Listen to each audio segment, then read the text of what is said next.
What's going on in Huntsville, child? Why do these women keep trying their luck with Mel and at this point throw the whole show away? You all don't seem to get it and keep producing the same product, even though most of your fans are not buying it. I don't understand why they behave this way, so let's talk about it. And since you're here, subscribe to the channel and hit the like button. Hey, welcome to my channel. Thanks for clicking on the video. I am Sasha Renee. The views expressed are my thoughts and opinions over here. Everything said is alleged for entertainment purposes only.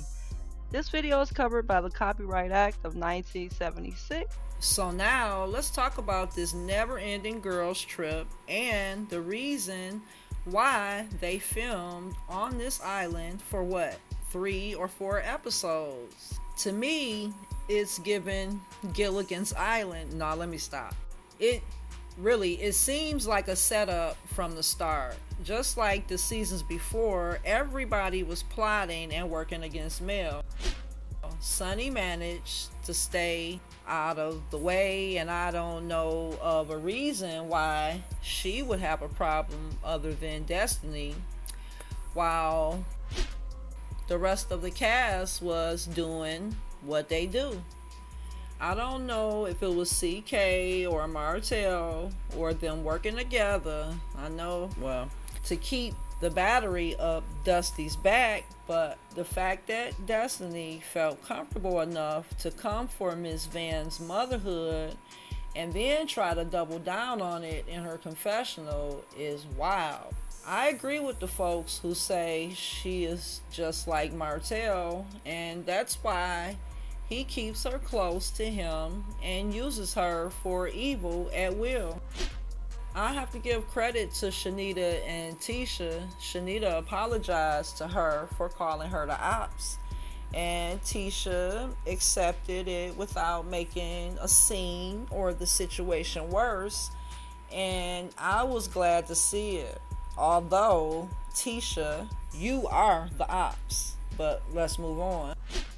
When she asked Stormy why she's sitting in her seat next to Mel, Stormy got up without any argument and gave Dusty the seat.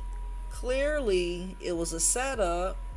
Stormy says so as she passes Destiny and says, "Y'all can talk," or something like that. Kimmy even talks about it in her confessional when she says she was surprised to see Destiny sitting there and assumed the two had worked things out. But we know better than that. Once you know you're dealing with a snake, then you move accordingly. Sunny called it when she said Destiny was acting like a wet puppy dog sniffing behind its mother's ass when she got to that seat. I enjoyed the part where Mel mentioned that Kimmy said she missed the men on the trip and gave her a chance to say why, then dissected her male identified explanation. Kimmy implied that men would have helped them get over their issues as if aren't able to figure it out. She said the women had shortcomings like men don't. And she said it with a straight face, but Mel was ready for that bullshit and called it out. Kimmy had that dumb look on her face like, damn, she got me again, which I thought was hilarious. There was a scene where Sunny was apologizing to Destiny and production caught her and Stormy's expression. Look at them, just two old hags who now say they friends, child. They deserve each other. Mel tried to encourage the acceptance of Sunny's apology, but you could tell that Destiny wasn't trying to hear it. She is definitely out for blood, in my opinion. I heard in these YouTube streets that she may be the one who turned Moses in. I don't know how I feel about Sunny and Destiny. Both women were willing to make fools out of themselves for Moses. Sunny got to join the cast and Destiny was able to come back. And for what? Profit, right? Destiny just won't go away for some reason. She seems to think a 15-year side interaction is more important than marriage. We never hear anything about the man she was married to and who shares a child with her. She's still using the gag order as an excuse not to talk.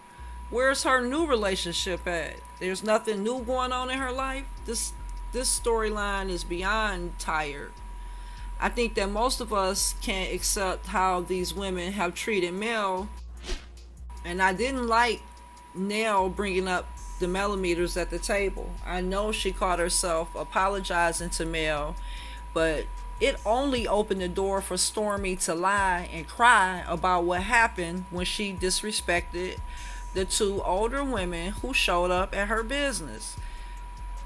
The two say they were there to make a purchase, but as soon as Stormy spotted them, she ran over to the two older women and began to call them every name in the book because she recognized one of the ladies from YouTube. I think that situation should have been handled altogether different. If you didn't have it in you to stay calm and with a cool head when you went out there, then you should have just contacted the police.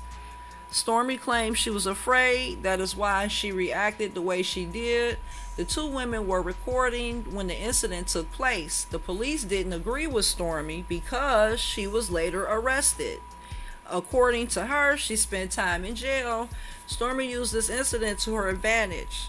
Some would say it even split some of the groups within the millimeters, the base.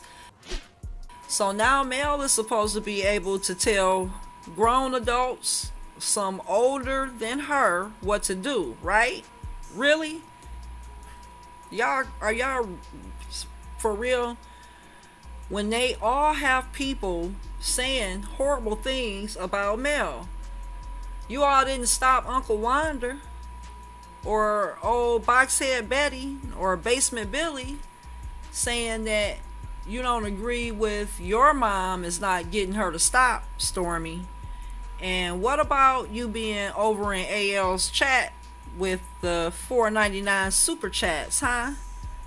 So ain't nobody trying to hear that bullshit. Stormy says that the millimeters try to hurt, ill, and destroy, but I think she is projecting. Isn't that what she came to do on the show? To Mel? She didn't tell Mel she knew Slaw before asking her for help to get on that show. And once she got there, she's tried everything. Disagreeing with her at every turn while making negative comments on her events. Mel had that tea party and Stormy complained about it being fake and bougie. She has always been very confrontational with Mel, but Mel could see through her and cut her off before she could do any damage. And that's why you're mad. Tisha joined in saying fans made calls to harm her business. Me personally, I would never. I share my opinions through these videos, and that is it, and that is all. And I'm sorry. Mel, production, OWN, whoever laid the carpet out for these ungrateful women who ain't used to shit. Thanks to her, they got to experience a personal chef, and I don't see them doing that on their own. Do you? But what do you think about all this? Drop down in the comments and let me know, and I'll catch you on the next one. As always, thanks for watching.